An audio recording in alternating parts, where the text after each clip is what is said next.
Details. Here's our political editor, Tim Donovan. 8 new apartments taking shape, 1 definitely sold, 4 close to completion. But one sale now not so definite, with the buyer, who's a banker, facing possible Brexit relocation. There's certainly nervousness in the property market.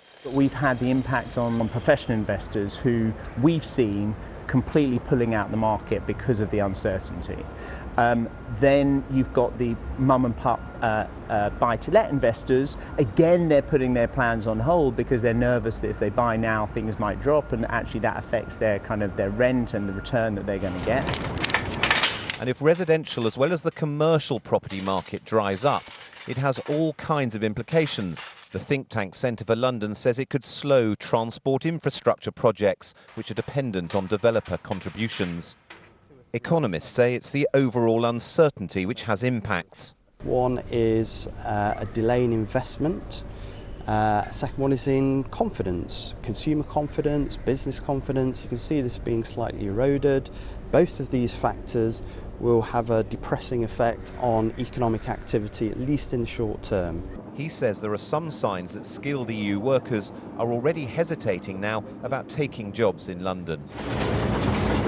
In construction, 25% of workers are from the EU, highlighting the skills gap, which this developer is already addressing with an academy for local apprentices.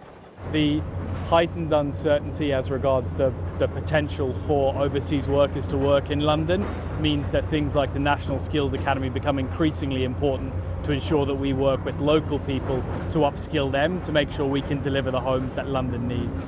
But could some kind of special arrangements, like a London-specific work permit or visa, be the answer? A visa that applies for only part of the country at first sight is very difficult because the borders we have are hardly solid. People work and live in different parts of the country, and indeed there are many workers who might work part of the time in London and part of the time not in London.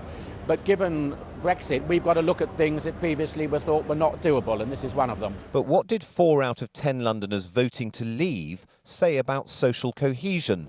Some think it was about much more than immigration. A lot of areas that have large enough proportion of migrants, non-EU migrants from the old Commonwealth, actually voted to leave. Yet we've got others where communities voted to remain. So it's a combination of poverty, inequality, where things have changed far too rapidly, and the discomfort that's caused. Very early days, and few are predicting with any certainty how the demolition now proceeds and the reconstruction is going to go. Tim Donovan, BBC London News. Our arms are open, our doors are open. That's the message from the Lord Mayor of Frankfurt to London's businesses who may be reviewing their future with the UK heading out of Europe. Our political